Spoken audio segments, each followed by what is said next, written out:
Frustrations over cabinet delay. In Durban, irritation and frustration is at boiling point as South Africans wait for President Cyril Ramaphosa to announce his cabinet. Ramaphosa, according to insiders, on Friday met the DA's John Steenhuisen to iron out the number of cabinet positions that the DA has asked for and which positions those should be. The IFP, one of the earliest signatories to the Government of National Unity (GNU) agreement, on Friday voiced frustrations at the delay in announcing the cabinet.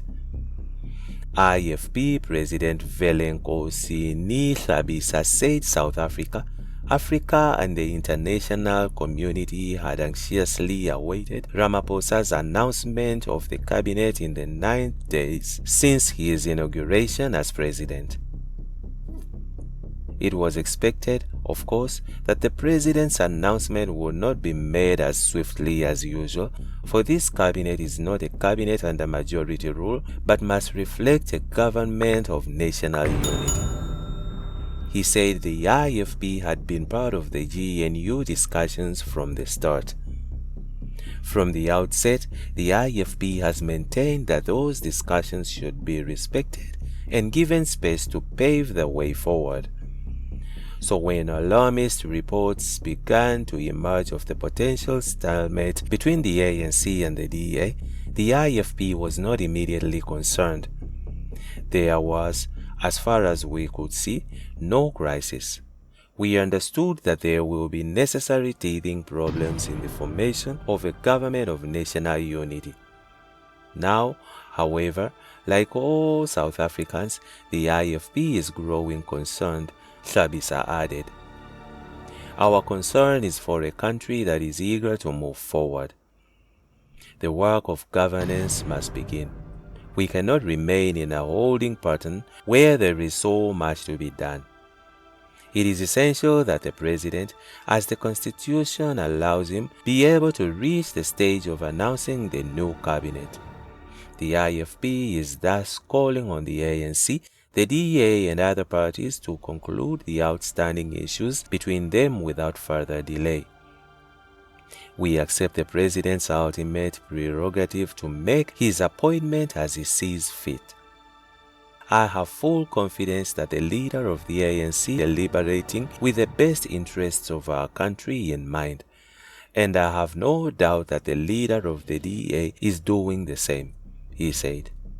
There appears to be growing frustrations that the DA is holding the ANC to ransom, with some political analysts calling on the ANC to ditch the DA in favor of the EFF and MK party.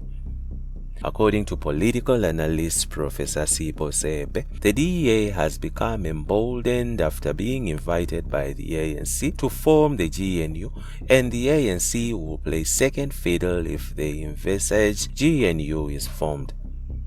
Ramaphosa has called for the opening of Parliament to take place on July 18 as a platform for him to outline the priorities of the 7th administration.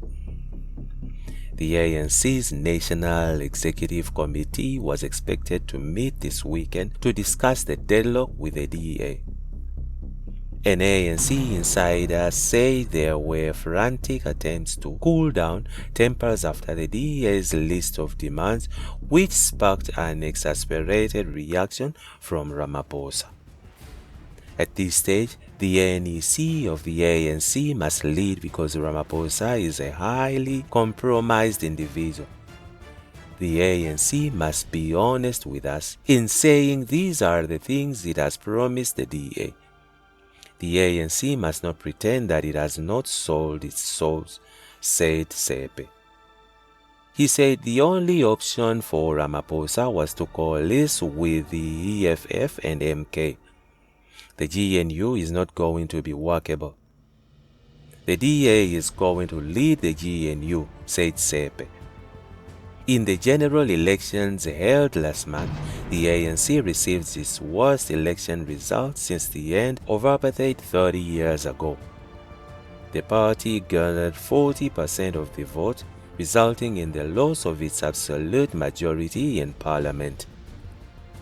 There is no such thing as a government of national unity, says MK Party Secretary General. Arthur Zwane, the Secretary General of the 6-month-old Umkhonto weSizwe MK Party, endorsed by former head of state Jacob Zuma, said the government of national unity GNU is a government meant to benefit those who have been selected by the system and that there is no such thing as a GNU. Zwane was speaking in an interview on podcast Affirmation, where he also said South Africans had rejected the ANC and removed it from government. He said it was not a case of citizens refusing to be held by one political party. The question is, who did they vote for? That's a subject of us putting a court challenge because we are saying elections were rigged, he said. Zwane said as the MK Party, they were convinced that they got 2/3 of the votes. He said they wanted to make sure that their people see tangible change in their lives and therefore they are not going to let them lose. Moreover, he said they knew that they were not going to win nicely. We knew that we are getting into this war within the established white system and we are fighting it head-on, explained Zwane. He said the party would continue to come under attack because of Zuma, who is constantly under attack because the white system does not like him as he is like a messiah of the people. Zwane further said the party is a threat to white supremacy and white business establishments because it wants to nationalize mines, banks, and the Reserve Bank. He further accused the Electoral Commission of South Africa IEC of knowing that its system would be manipulated. We wrote to the IEC beforehand because we knew that the system was going to be manipulated. We said, give us the companies you're going to use, and they refused, he said. However, the IEC says the MK Party has not been able to submit credible evidence to support their claims. And that's it from Egypt's network. Stay tuned to our celebrity and gossip news.